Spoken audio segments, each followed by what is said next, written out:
Welcome back to the Deep Dive Learner. Today we are looking at this really massive stack of UX research papers, cognitive psychology journals, and back-end engineering case studies to answer one very specific and frankly very frustrating question. Right, the fragility of everything. Exactly. Why is our digital world so incredibly fragile?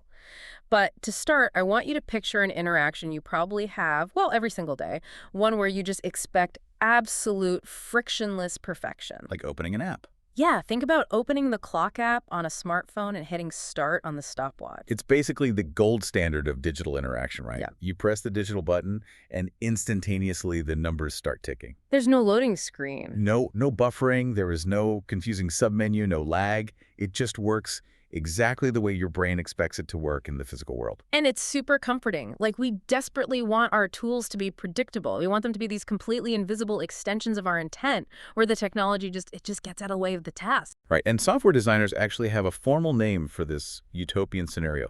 They call it the happy path. The happy path. Yeah, it's the user journey, where Yes. absolutely everything goes right. The user inputs perfect data, the network connection is flawless, the servers are running at optimum capacity, and the user's mental model perfectly aligns with the designer's intent. But here's where it gets really interesting, because that's the problem we're unpacking today. The moment you step out of that perfectly isolated, brilliantly simple little clock app and you venture into the real world of complex, interconnected systems. Like booking a multi-city flight. Right, or transferring money internationally, or collaborating on a cloud document.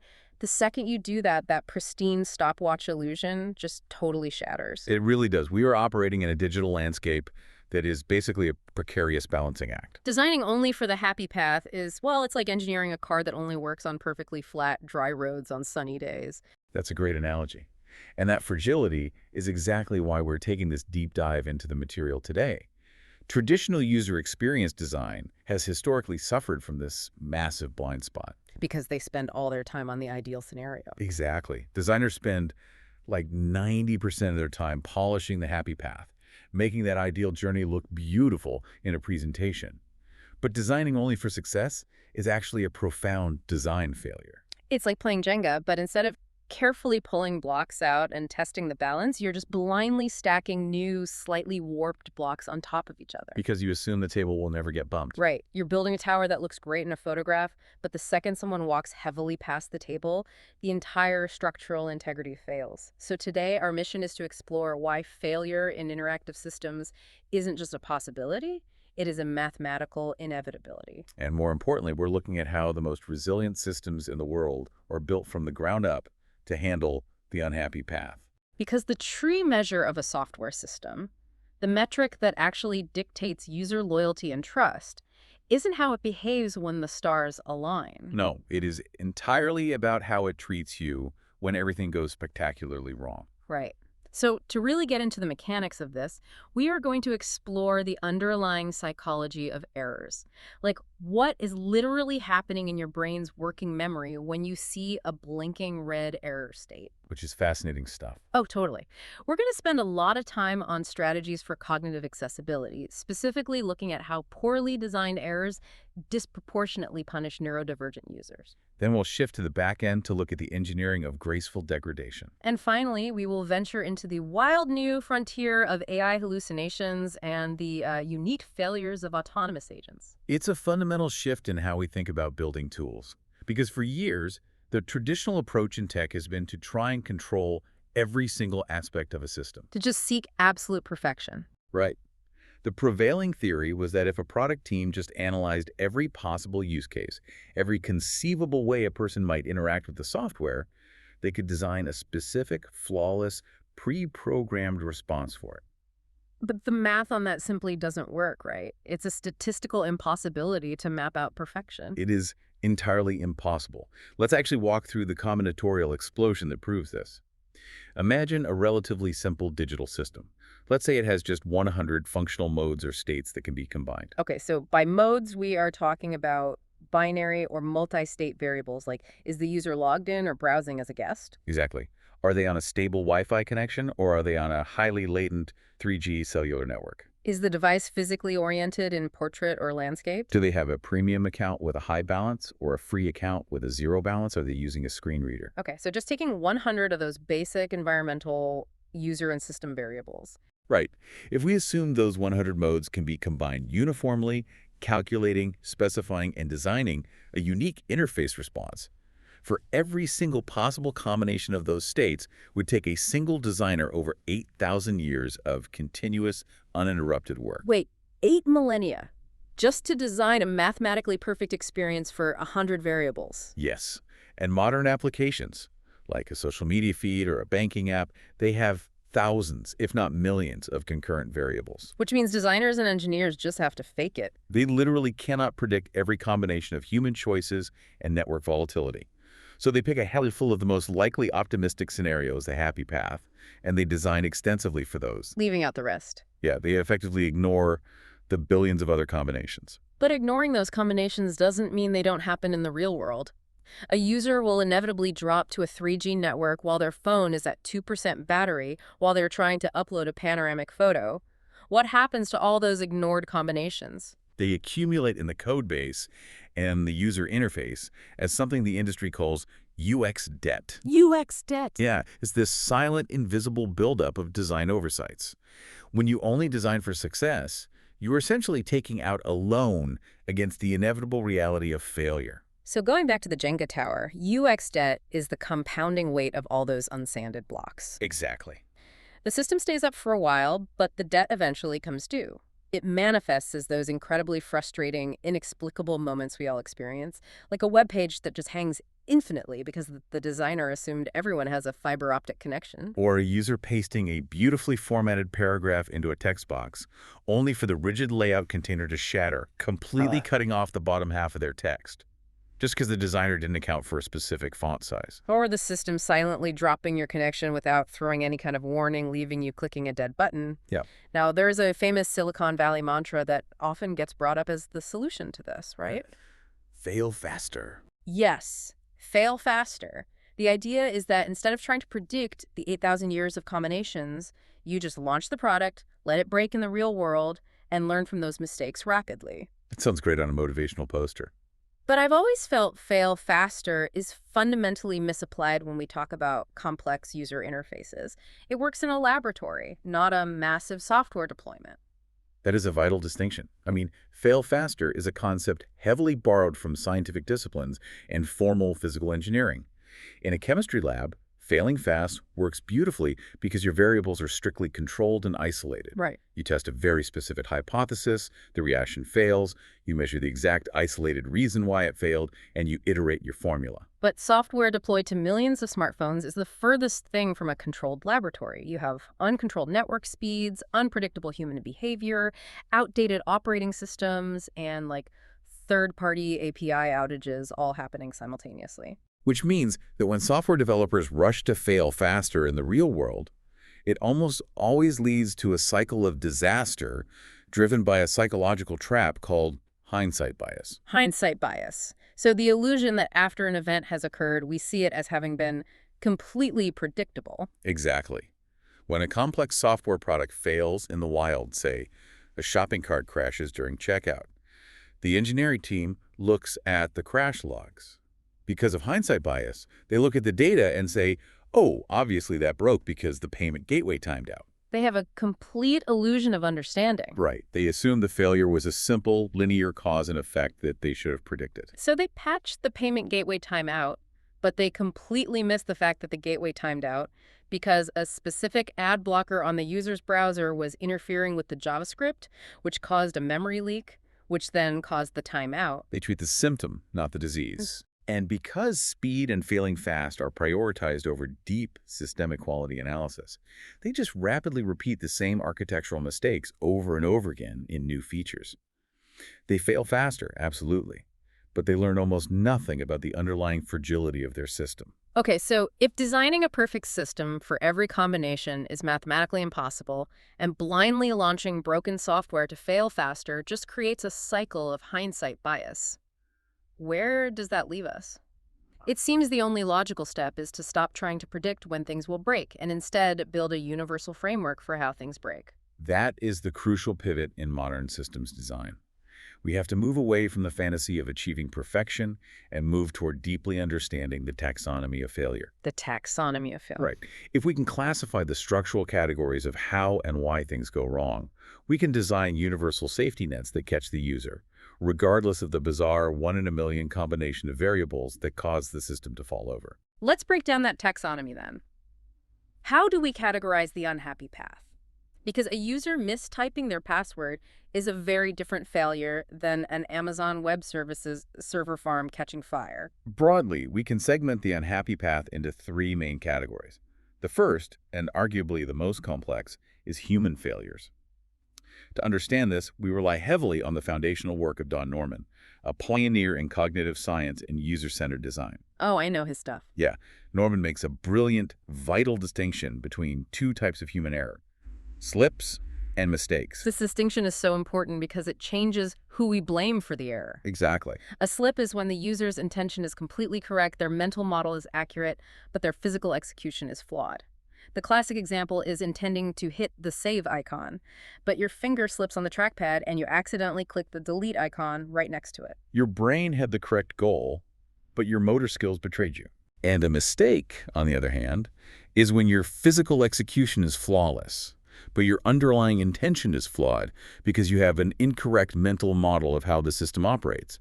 You did exactly what you meant to do, but your goal was wrong from the start. There's a terrifying case study in the literature regarding currency exchange that illustrates how catastrophic a simple slip can be if the system isn't designed to catch it. Yes, the Laos skip example. Imagine you are an administrator trying to wire money to a colleague. You are located in Laos, where the local currency is the Laotian kip. Your colleague is in the United States, operating in U.S. dollars. And the exchange rate is drastic. It's massive. One single U.S. dollar is roughly equivalent to 9 or 10,000 Laotian kip, depending on the day. Right. So you have the correct intention. Yeah. You want to send your colleague 100 US dollars. Your mental model is sound, but you were tired, you were moving quickly, and in a classic slit of attention, you enter the number 100 into the input field designated for Laotian kip rather than the field for US dollars. Which means, mathematically, instead of wiring them $100, you have just initiated a transfer for about one single U.S. penny. Yes. Now, imagine the architecture of that banking interface. If the system is designed strictly for the happy path, it assumes all inputted data is intentional. It silently processes that transaction in the background without any clarificatory feedback. So no warning at all. None. Yeah. There is no interstitial screen that pops up and says, "Warning, you are about to send the equivalent of 1 cent.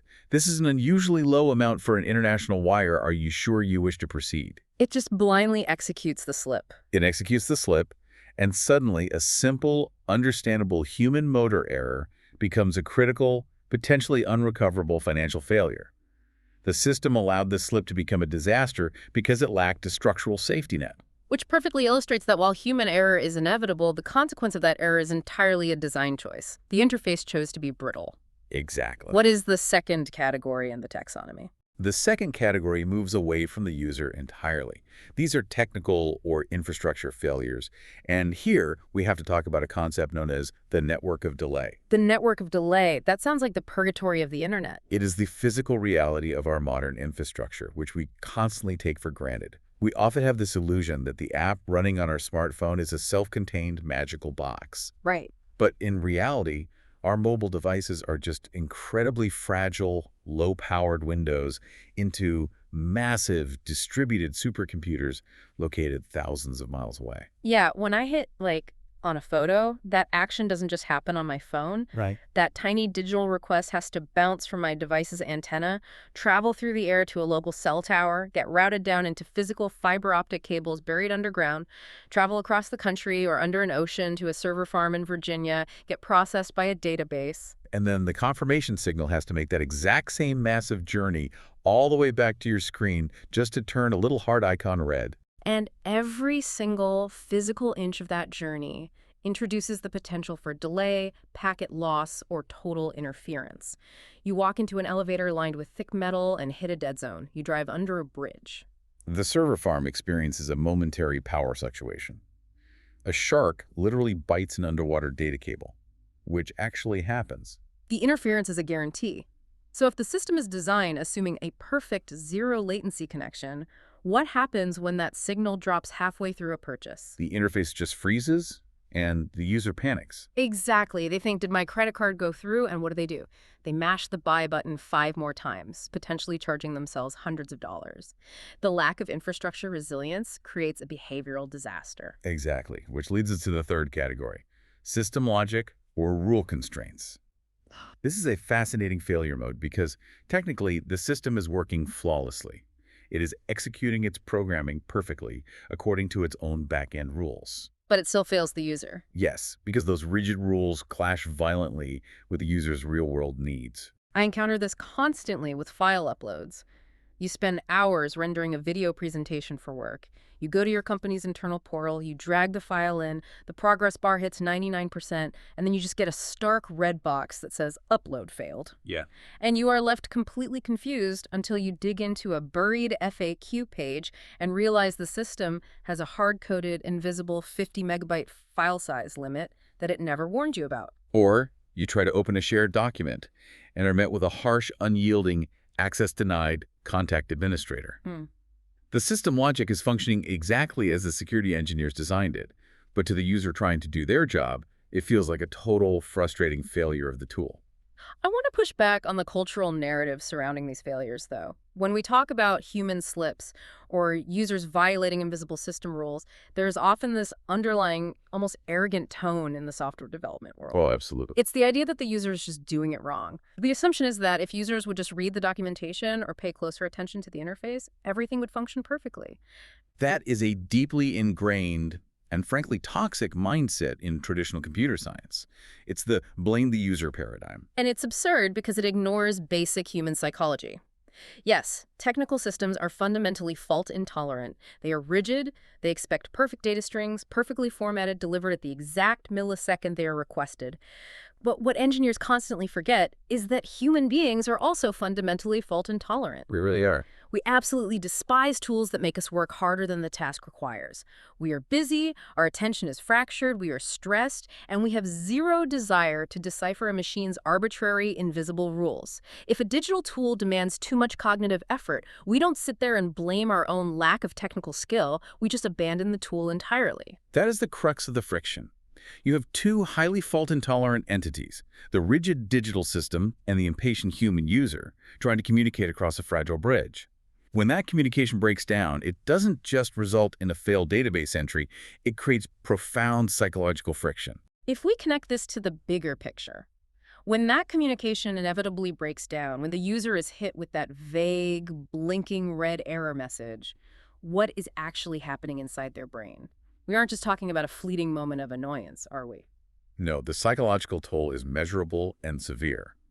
To understand the mechanics of this, we have to look at cognitive load theory, which was originally developed by the educational psychologist John Sweller. I hear cognitive load thrown around a lot in tech, usually as a buzzword to justify making an interface incredibly minimalist and boring.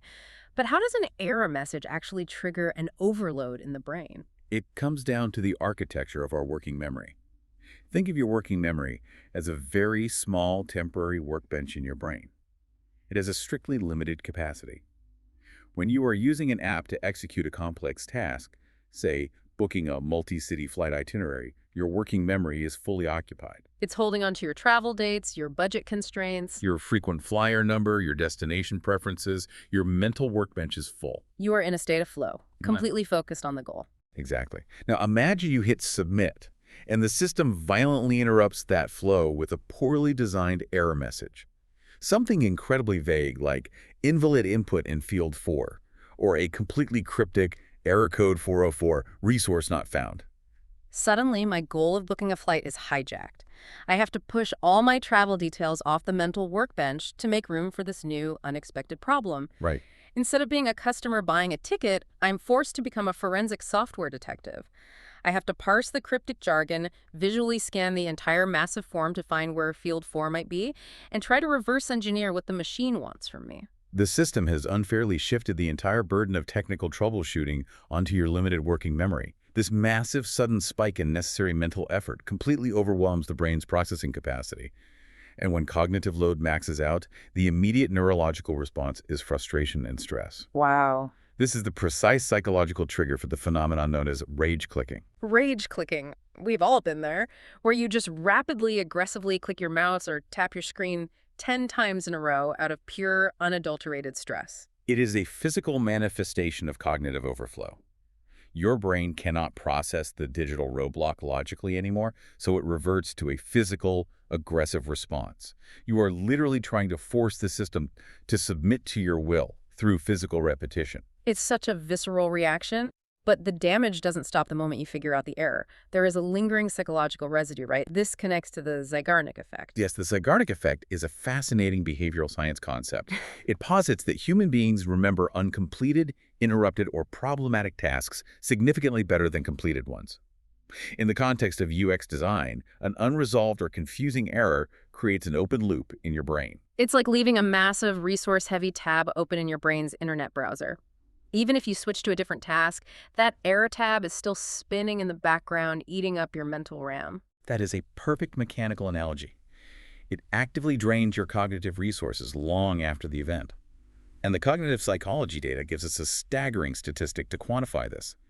Encountering high visual clutter around poor error states, like a screen suddenly filled with harsh red warning banners, dense blocks of unhelpful text, and misaligned form fields, can actually reduce the human brain's ability to focus on subsequent tasks by roughly 20%. 20%. You are literally losing a fifth of your total cognitive capacity just trying to process the visual and mental stress of a hostile interface. That is a massive handicap, especially if the user is already operating in a high-stress environment. And if a user is subjected to this repeatedly, if every time they interact with a specific company's software, they are hit with these vague, stressful, high cognitive load errors. That is where we cross from frustration into a phenomenon called learned helplessness. Exactly. Learned helplessness was a concept first defined by psychologists Martin Seligman and Stephen Mayer in the late 1960s. Through their experiments, they discovered that when subjects are repeatedly exposed to aversive, painful stimuli that they feel they cannot escape, predict, or control, they eventually undergo a profound behavioral shift. They just give up. They just stop trying to avoid the pain. They internalize the belief that they're entirely helpless. Translating that to digital design. If an application constantly throws arbitrary, unhelpful errors at a user, the user eventually stops trying to creatively troubleshoot. They stop looking for a logical solution because they have been operantly conditioned to believe that no matter what input they provide, the system will reject it. Internalize the failure. Instead of correctly recognizing that the software is poorly designed, they assume the fault lies with their own intelligence. They say, I'm just bad at computers, or I'm too old to understand this app. Yeah. It is a catastrophic failure of design when a tool makes the user feel incompetent. And this dynamic aggressively destroys user trust. We have to talk about trust because it is the currency of the digital economy. And the research is incredibly clear that trust is not a balanced scale. It does not behave symmetrically. No. The human perception of trust in digital systems is heavily skewed by a psychological principle called negativity bias. The concept of trust extinction, the rapid rate at which a user loses faith in a system's reliability, happens at a drastically faster, almost exponential rate compared to trust acquisition. It takes years to build a reputation and seconds to destroy it. You can use a banking app successfully 50 times in a row. Every successful login, every smooth transfer builds up a very slow, very steady reservoir of trust. Right. But if you urgently need to transfer funds to cover an overdraft and the system crashes violently and gives you a cryptic error 500 message, that entire reservoir of trust is drained instantaneously. The statistics on this are terrifying for any business operating online. Research indicates that roughly 70% of consumers will abandon a brand entirely after experiencing just 2 negative, unresolved digital interactions. 2 strikes and you're out. That means the modern consumer's tolerance for a poorly handled, unhappy path is essentially absolute zero. Which sets up the massive ethical responsibility that designers and engineers hold. If we mathematically know that the happy path is a myth, and we psychologically know that errors cause a 20% drop in focus, induce physiological rage, trigger learned helplessness, and instantly extinguish brand trust, how do we actively, purposefully design for the moments when things inevitably break? This is where we need to spend a significant amount of time because Yeah. this is the core of the issue. Knowing how much deep anxiety these errors cause for the average person, how do we design safety nets for the most vulnerable users? Exactly. Because we aren't all interacting with our phones while calmly sipping an iced latte in a quiet room. Many users are neurodivergent, meaning they process sensory information and systemic logic differently. Or they have temporary cognitive impairments due to exhaustion.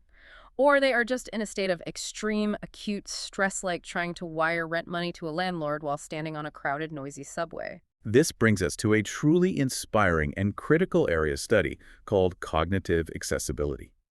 We need to look deeply at a brilliant, real-world case study led by a design researcher named Cameron Ross. His team focused intensely on something they coined confidence-led design, specifically targeting the interface of payment errors at a major financial institution. Let's set the stakes for this specific scenario because transferring money digitally is inherently terrifying. It's not like deleting an email where you can just check the trash folder.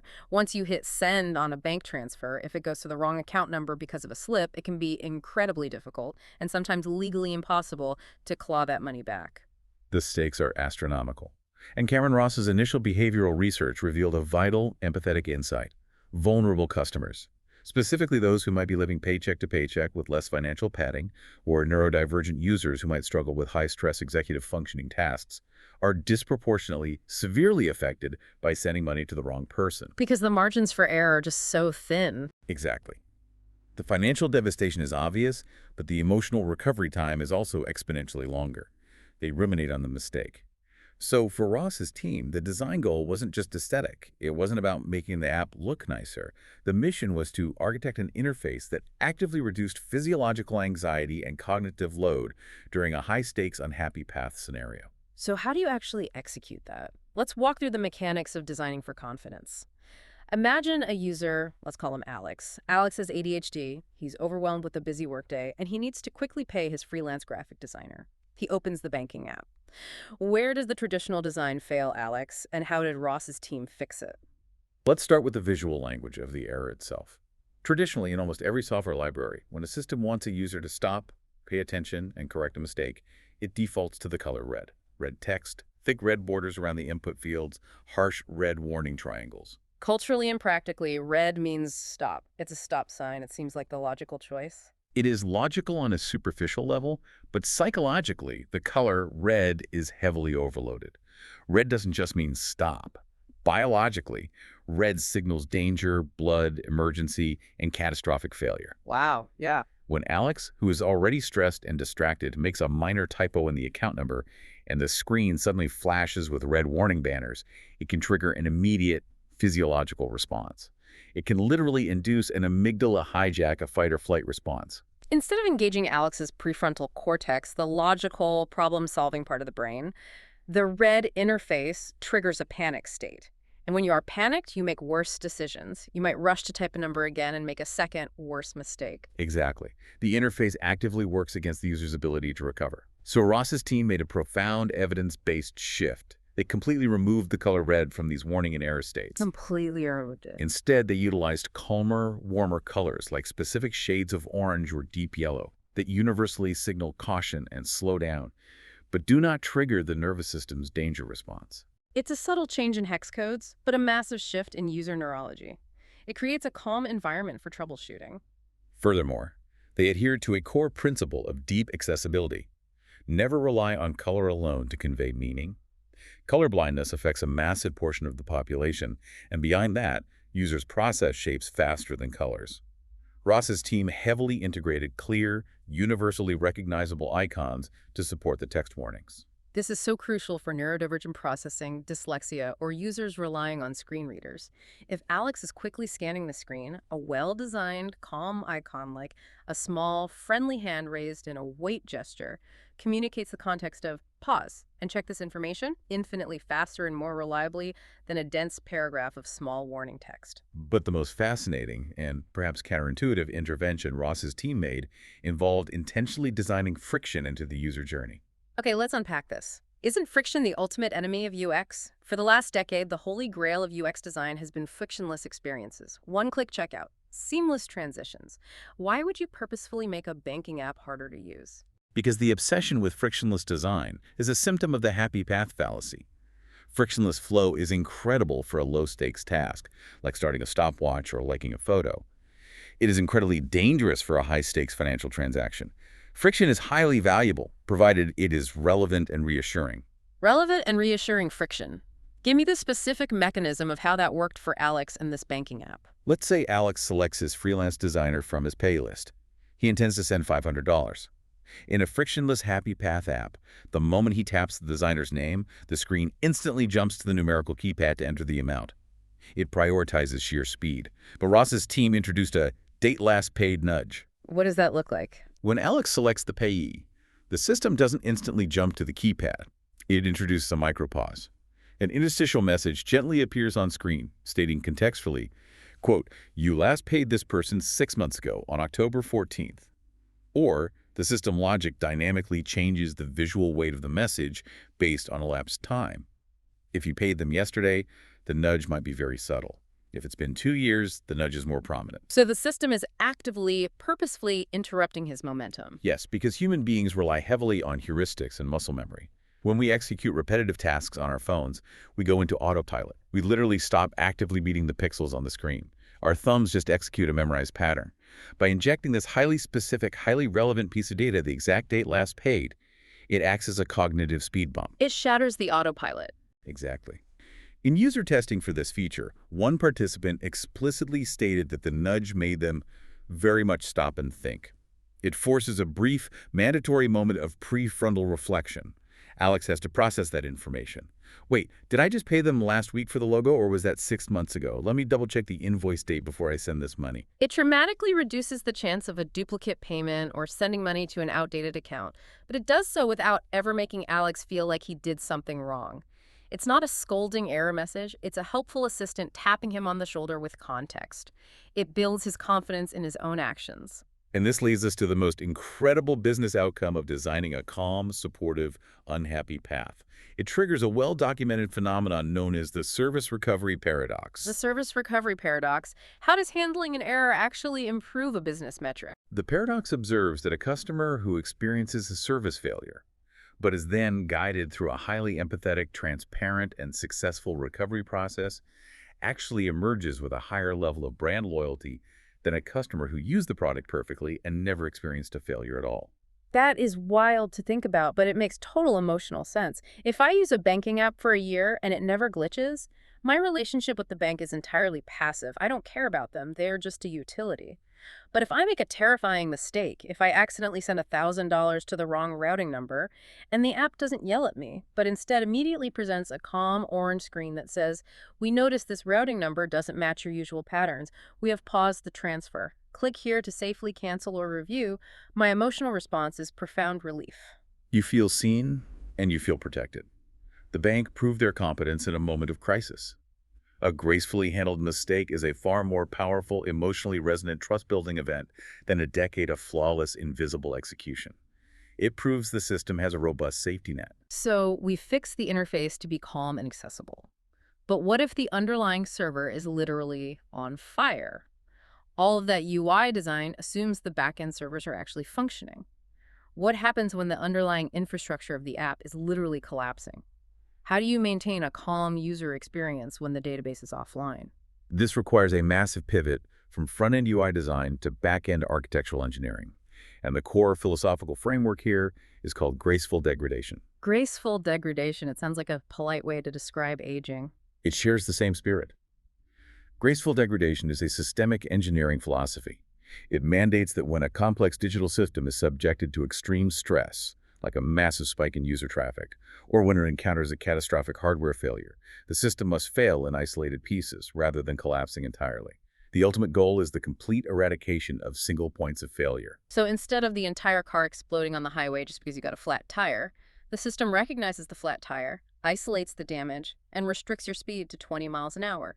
It's not a great driving experience, but you safely limp home instead of crashing. That is the exact mechanism. Let's examine a masterful, real-world implementation of this, the architecture of the BBC News website.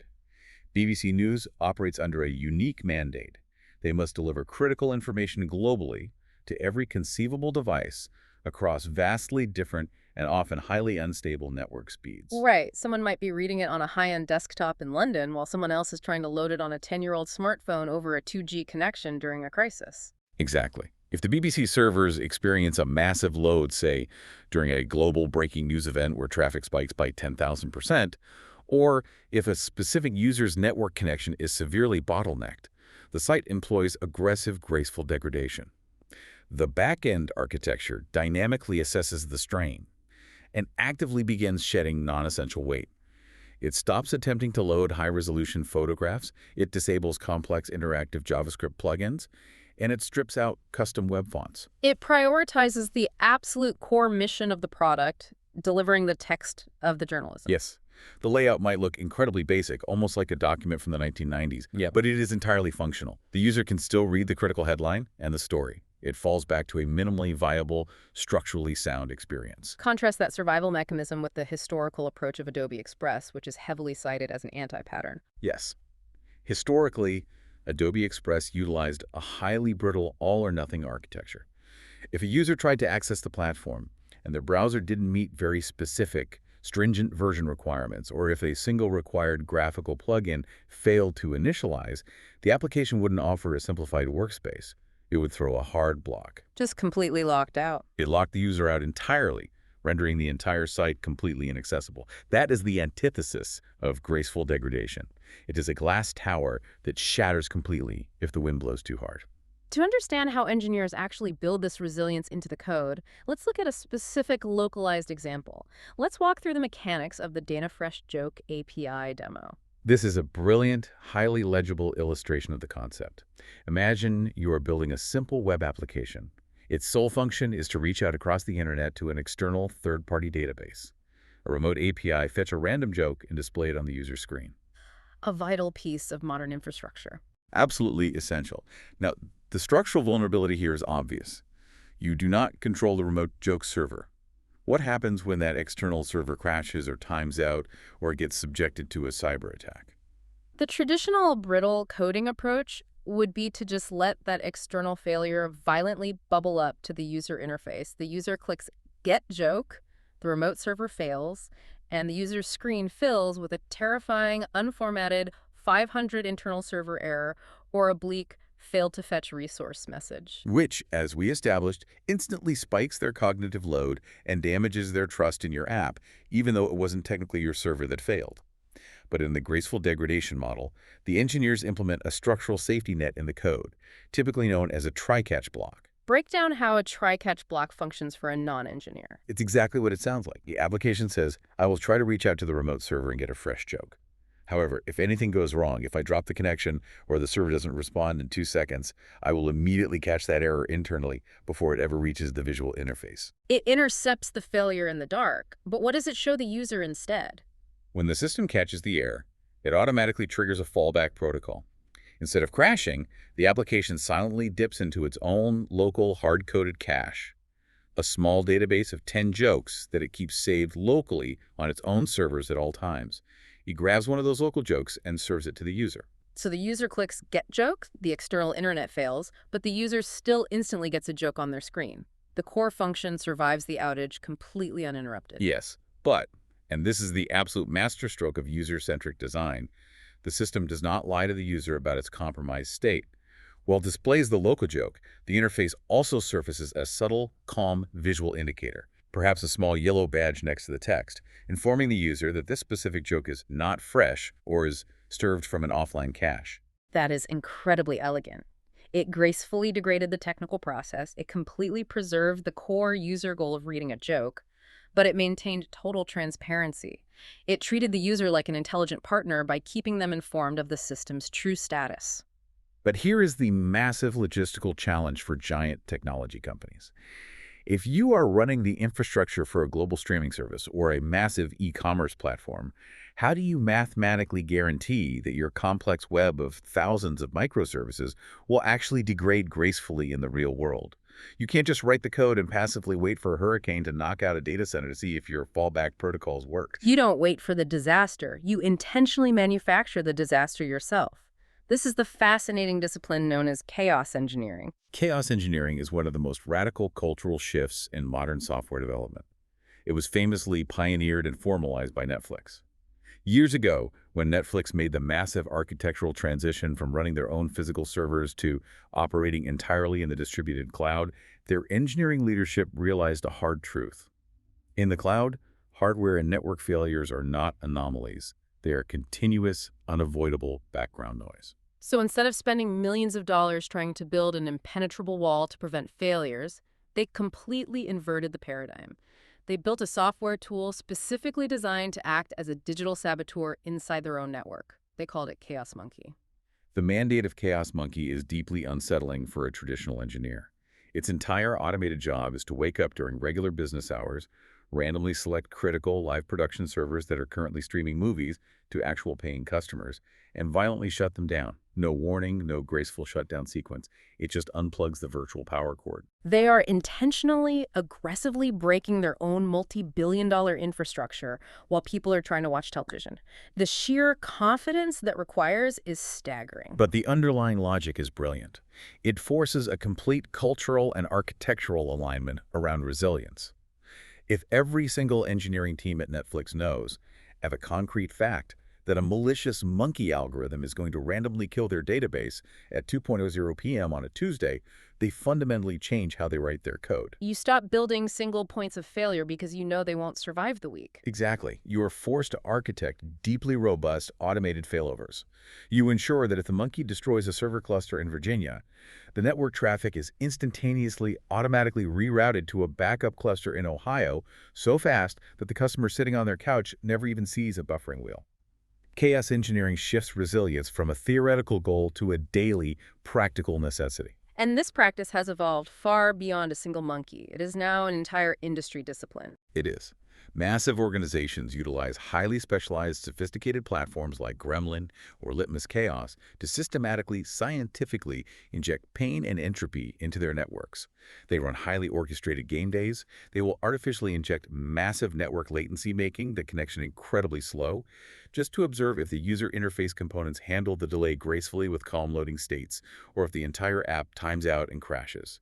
They will simulate the failure of an entire geographic region. They will intentionally corrupt data packets. They are essentially running continuous fire drills on the architecture of the internet. And what is the measurable business impact of inducing all this chaos? The data is definitive. Organizations that deeply integrate advanced chaos engineering practices observe a massive reduction in their MTTR, their mean time to repair. MTPR is the crucial metric of how many minutes or hours it takes to identify and fix a critical, unplanned outage. By constantly practicing failure, these teams reduce their MTTR by up to 90%.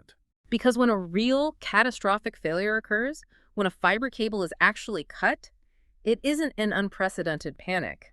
The monitoring systems recognize the failure signature immediately, the automated failovers trigger seamlessly, and the human operators know exactly what runbook to execute because they have already practiced surviving that exact disaster 100 times in simulations. The back-end infrastructure catches itself falling and routes around the damage. But as we saw with the not fresh joke example, even a highly resilient system must eventually communicate its compromised state to the human user. When the system successfully catches itself falling, how exactly should it speak to the user about what just happened? Because an error message is never just a technical readout, it is a high-stakes moment of crisis communication. It is the moment where the brand's true voice is revealed. The research literature synthesizes 4 absolute, non-negotiable rules for architecting the language of error messages. Let's break these down because every developer needs this taped to their monitor. Rule number 1. Use plain, human language. Absolutely no internal jargon, no obscure hexadecimal error codes, and crucially, never display a stack trace that exposes the raw back-end code to the user. There is nothing more alienating than a pop-up that says, null reference exception at line 402. It means absolutely nothing to a normal human being, and it instantly spikes cognitive load because it looks visually intimidating. It looks broken. Rule number 2. Specify the exact problem clearly. Designers must avoid lazy, generic generalities like invalid input or oops, something went wrong. If the system knows the user forgot the @ symbol in their email address, the error message should explicitly state your email address is missing the @ symbol. Right. Don't make the user play forensic detective. Give them the exact coordinate of the failure. Rule number 3. Always provide actionable next steps. Tell the user exactly what they need to do to recover from this broken state. Do they need to refresh the page? Try a different credit card. Wait 5 minutes. Never leave a user stranded in a digital dead end with a simple OK button. And the final rule. Rule number 4 is the golden rule of UX empathy. Never blame the user. Even if the user objectively caused the error by typing letters into a phone number field, the tone of the system must remain constructive, objective, and collaborative. It must never sound accusatory or condescending. We can see the stark difference when we contrast generic errors against systems that get this right. Spotify is frequently cited as a masterclass in this. Yes, Spotify's handling of billing errors is exemplary. If your monthly subscription payment fails to process, they do not lock your account with a harsh, red, payment failed screen. They present a calm, empathetic, beautifully written message. We couldn't process your payment. Please double-check your card details or try a different payment method. It flawlessly executes the 4 rules. It specifies the problem. The payment couldn't be processed. It provides immediate, actionable next steps. Check details or use a new card. And crucially, it uses the collaborative we couldn't process, not you failed to pay. It removes the blame. Slack is another incredible example, particularly regarding the system logic constraints we discussed earlier. If you attempt to upload a massive video file to a standard Slack channel, it hits a hard infrastructure limit. But Slack doesn't crash or present a sterile upload denied box. It calmly intercepts the upload, informs you of the specific file size limit for your workspace, and then actively suggests a collaborative solution, such as compressing the file or hosting it on a third-party cloud drive and sharing the link instead. It maintains its friendly, approachable brand voice, even when it has to deliver bad news and block your action. And this philosophy of collaborative recovery extends far beyond simple text input boxes. Google's People and AI Research Group, known as PAIR, developed a brilliant conceptual framework for handling complex system limitations. They call it the "we don't have Coke, but is Pepsi okay?" Analogy. This is the ultimate service industry metaphor. How does the waiter translate to software architecture? Think of an interactive digital system as a waiter at a restaurant. If a customer confidently orders a specific outcome that the system simply cannot provide, say they order a Coke, but the restaurant only stocks Pepsi products, a poorly designed system acts like a terrible waiter. It just stares blankly and says, "Error. Request denied. We do not have Coke." Which is technically accurate, but entirely unhelpful. It leaves the customer stranded. But a smart system, a highly trained waiter, anticipates the user's underlying unstated goal. The waiter understands that the customer's core desire isn't necessarily the specific brand Coke. Their underlying goal is a dark, cold, caffeinated, carbonated beverage. So the system anticipates that goal and proactively offers a safe, functionally similar alternative. We don't have Coke, but is Pepsi okay? It bridges the gap between the system's strict limitations and the user's intent. It provides a seamless path forward from a point of failure. Yes. However, the PR guidelines add a critical mandatory caveat for high-stakes digital scenarios. The system, the waiter, must deeply account for latent risks. Let's say a customer orders a specific pasta dish, but the kitchen is out of the required noodle. The waiter wants to be helpful and suggests a different pasta dish as an alternative. The waiter must be absolutely certain that the suggested alternative doesn't contain a hidden allergen, like peanuts, that could severely harm the customer. Translating that back to software, if a cloud storage system fails to save a file in the requested folder and suggests an alternative location, it must systematically ensure that the new Pepsi location doesn't have open public permissions that would inadvertently leak the user's highly sensitive corporate data. The recovery suggestion must be contextually safe. Exactly. Safe recovery requires a deep architectural understanding of the user's intent and the system's security boundaries. And there are specific background mechanisms designed to support this kind of bulletproof recovery. This brings us to idempotency, which, for anyone who hasn't been deep in the back-end engineering trenches recently, is essentially the ultimate structural safety valve. How does idempotency protect the user from their own fault-intolerant panic? Idempotency is a foundational concept in robust distributed systems, absolutely critical for anything involving financial transactions or database modifications. A system is idempotent if it guarantees that no matter how many times a user frantically executes a specific request, the mathematical and systemic result is exactly the same as if they had only executed it calmly exactly once. So to paint the picture, I'm on a ticketing website trying to buy front row seats to a concert. I enter my credit card, I click submit order. But right at that millisecond, my terrible Wi-Fi drops. The screen freezes on a loading wheel. I panic because I don't want to lose the tickets, so I rapidly click the submit order button 5 more times in a row. If that e-commerce system is poorly designed and lacks idempotency, it processes each of those clicks as a brand new discrete request. You just bought 6 sets of tickets and completely drained your checking account, triggering a massive fraud alert. But with idempotency. With idempotency, the moment you click submit the very first time, the client-side application generates a highly unique cryptographic transaction key and attaches it to the request.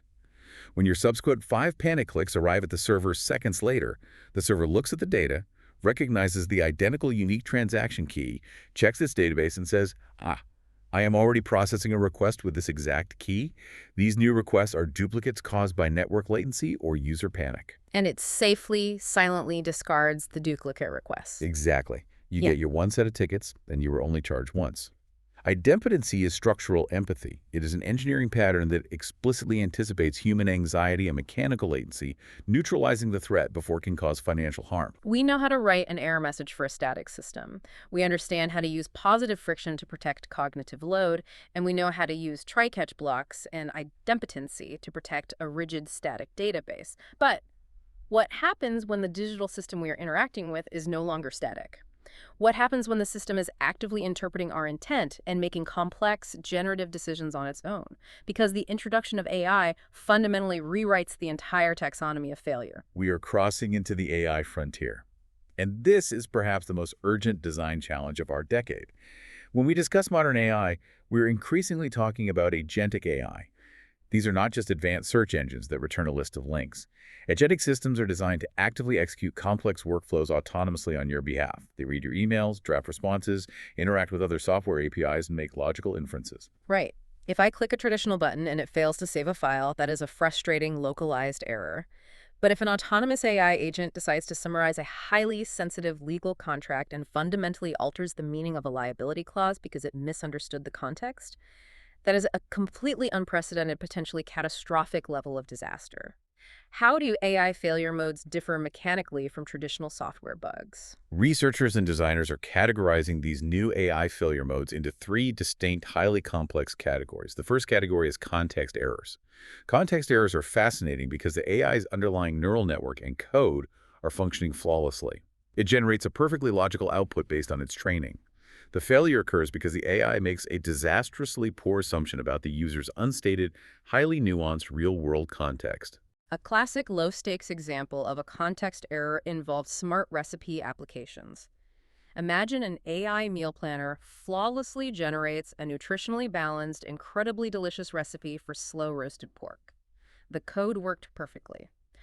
The failure is that it proactively suggests this pork recipe to the user on a specific date when the user is strictly observing a cultural or religious fast that forbids meat. The AI succeeded technically, but failed spectacularly on a contextual, human level. Exactly. The AI lacks the lived experience to understand the boundaries of its recommendation. The second category is known as fail states, or true negatives. This occurs when the AI system correctly and accurately identifies that it simply cannot fulfill the user's request because the necessary information does not exist within its training data parameters. So if I take a cutting-edge AI image classifier trained exclusively on North American wildlife, and I feed it a blurry photo of a newly discovered bizarre deep-sea crustacean, The AI correctly returning a message that says, I cannot identify this object with a high degree of confidence, is actually the system working perfectly. It is a true negative. It is recognizing its own limits. However, to the end user who expects these magical AI systems to have an answer for everything, a fail state feels indistinguishable from a broken piece of software. It creates severe friction. and then we have the third category, the one that keeps corporate lawyers and security engineers awake at night. Yes. Hallucinations, which are sometimes referred to as background errors. A hallucination is when the generative AI constructs information that is entirely fabricated, factually incorrect, or logically impossible. But, and this is the dangerous part, it presents that fabricated information with absolute, unwavering, statistically generated confidence. It doesn't just give you a 404 error page. It confidently lies to your face. And crucially, because it is generating this text dynamically, neither the underlying system architecture nor the human user immediately flags the output as anomalous. It is a silent, insidious failure. If you ask an autonomous agent to summarize a dense 50-page financial disclosure, and it smoothly invents a revenue figure that doesn't exist to make the summary sound more cohesive, and you don't manually catch it, the consequences for your business decisions are dire. And because these AI agents are increasingly designed to operate invisibly in the background, constantly monitoring our inboxes, our servers, our schedules, it leads to another severe psychological hazard that UX designers have to mitigate: alert fatigue. Alert fatigue is becoming a massive crisis in enterprise software environments. The research highlights a brilliant, deeply revealing UX study concerning an IT operations team at a large corporation. The team had recently installed a state-of-the-art AI-powered monitoring dashboard. The AI's job was to constantly analyze server traffic patterns and automatically alert the human operators to any impending critical failures or security breaches. It's an early warning system. But the researchers noticed a terrifying behavioral pattern, didn't they? The human operators were completely, actively ignoring the AI's automated flashing red alerts. They were just casually swiping away critical warning banners as if they were annoying pop-up ads. When the researchers investigated why, they uncovered the mechanics of alert fatigue. The AI model had been tuned to be overly sensitive. In its attempt to catch everything, it had cried wolf thousands of times. It triggered hundreds of false alarms for minor, irrelevant traffic blips. The human operators quickly learned through daily operant conditioning that the AI's definition of critical was wildly unreliable. Exactly. When a system interrupts you constantly with urgent warnings that turn out to be nothing, your brain adapts by completely tuning out the signal. The trust in the system's judgment drops to absolute zero. If a real catastrophic breach had occurred, the humans would have ignored the alarm until it was too late. So this is the ultimate design challenge of the AI era. If an AI has to make complex recommendations, how do you prevent the human from succumbing to alert fatigue and ignoring it? But conversely, how do you prevent the human from falling into the trap of automation bias and blindly following a confident hallucination? The structural solution lies in a design philosophy called visible reasoning, which is used to build something called calibrated trust. Calibrated trust, meaning the goal isn't to make the user trust the AI completely, but to trust the system exactly as much as it mathematically deserves to be trusted in that specific moment. No more, no less. Precisely. You do not want a user treating an AI agent like an infallible omniscient oracle, because it will inevitably hallucinate. But you also don't want them ignoring its massive data processing capabilities. To achieve this delicate calibration, the AI cannot function as a black box. It must explicitly visually explain why it is making a specific recommendation. Let's apply that to the IT dashboard example. If the AI just flashes a stark red box that commands restart server database X, the human operator is going to be highly skeptical. Why database X? What data is driving that command? What if restarting that specific database breaks the payroll system that relies on it? Right, the human is not going to blindly push the big red button just because the machine generated a text string. So to build calibrated trust, the UX designer restructures the interface to make the AI's internal reasoning visible and debatable. Instead of a sterile command, the AI presents a comprehensive, data-backed argument. It says something like, recommendation, restart server database X, reasoning. I have observed that response times on this database have degraded by 200% over the last 3 minutes. Concurrently, memory usage has spiked to 98%. Furthermore, this specific dual metric pattern matches 15 previous historical incidents in our logs, and in 14 of those incidents, a restart successfully resolved the latency. Look at the difference in cognitive impact. That visible reasoning completely changes the power dynamic.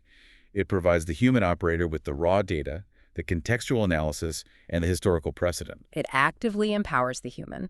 Now, the operator can read that reasoning and make a highly calibrated, informed decision. They might say, I see exactly why the algorithm flagged that. It's a smart correlation. However, the AI lacks the real-world context that my team is currently running a scheduled heavy-load stress test on database X right now. The memory spike is intentional, therefore I will safely ignore the AI's recommendation. The AI performed its role flawlessly as a highly competent data-gathering assistant, but the human remained the final context-aware authority. That analogy of the AI as an assistant is incredibly useful for framing how we should design these interfaces. Managing a modern agentic AI is practically identical to hiring a new human assistant. It maps perfectly. If I hire a brand new human assistant straight out of college, I am not going to hand them my platinum corporate credit card on day one, tell them to go buy whatever software licenses you think our department needs, and never ask to see the receipts. That would be managerial negligence. I'm going to set strict boundaries. I'm going to require them to research the options, draft a proposal explaining why we need a specific license, and present it to me. I retain the exclusive authority to review their reasoning and approve or deny the purchase. And that exact managerial relationship is being formalized in modern AI UX design through two absolutely critical interface patterns, the autonomy dial and the action audit. Let's dive into the autonomy dial. How does a user set boundaries with code? Just like setting probationary limits with an assistant, the autonomy dial is a persistent UI control that allows the user to explicitly define and constrain how much freedom the AI agent possesses within specific domains. The user dictates the risk tolerance. So, for a low-stakes, highly repetitive task like sorting through hundreds of spam emails or organizing digital receipts into folders, For those low-risk tasks, the user might set the dial to full autonomy. The mandate is, just do the task in the background. Don't interrupt me with notifications. If you accidentally miscategorize one receipt out of 100, the consequences are minimal. but for a high-stakes task like an AI agent configured to monitor a stock portfolio and execute financial trades, or an agent drafting legally binding contracts. The user slides the autonomy dial all the way down to suggest only, or draft mode. The AI is permitted to analyze the market data, it can draft a complex trading strategy, and it can prepare the execution sequence. But it encounters a hard system block. It cannot execute the trade without the user manually reviewing the visible reasoning and explicitly clicking a biometric approval button. It provides the user absolute control over their own exposure to algorithmic risk. But what about when the AI does have permission to take action? If I set it to full autonomy to organize my files, how do I ensure it isn't hallucinating and quietly deleting my archives? That is where the action audit, paired with a persistent systemic undo function, becomes the most vital safety net in the entire AI ecosystem. An action audit is a highly visible, easily accessible, chronological log of every single autonomous action the AI has executed on the user's behalf. It is the digital equivalent of asking the assistant for the receipts. Exactly, it's a transparent ledger. At 10:00 a.m., I archived these 50 emails. At 10:05 a.m., I generated a summary of the marketing meeting. At 10:15 a.m., I replied to this specific client. It removes the terrifying black box nature of background AI. And the crucial component of this audit log. Is that next to every single log action, there must be a highly visible, functionally robust undo or revert button. Knowing on a psychological level that you can instantly, painlessly reverse any mistake the AI makes creates a profound sense of psychological safety. It completely changes the user's willingness to engage with the technology. It dramatically lowers the perceived barrier of risk. If I know that handing a task to an AI might result in a mistake, but I also know that fixing that mistake requires nothing more than clicking undo, I am infinitely more likely to delegate tasks to the agent. It all cycles back to the core premise of our entire deep dive today, anticipating the unhappy path. If you build a robust action audit and an undo button into the foundational architecture of your AI, you are explicitly acknowledging reality. You are admitting that the AI will inevitably fail, hallucinate, or misinterpret context. And instead of pretending perfection is possible, you are providing the human user with a calm, stress-free, empowering mechanism to recover from that failure. Error recovery ceases to be an afterthought that is patched in after a PR disaster. It becomes a core advertised feature of the collaborative relationship between human and machine. Precisely. Resilience is the product. So, to synthesize this massive, incredibly dense journey we have been on today, we started by looking at that flawless, instantaneous iPhone stopwatch, the ultimate seductive illusion of the happy path. And through the lens of cognitive psychology and systemic engineering, we've dismantled that illusion. We've learned that in the sprawling, interconnected real world of distributed networks and unpredictable human behavior, designing only for the happy path is a dangerous, fragile myth. It is a statistical impossibility that actively harms users. Failure is a mathematical infrastructural guarantee.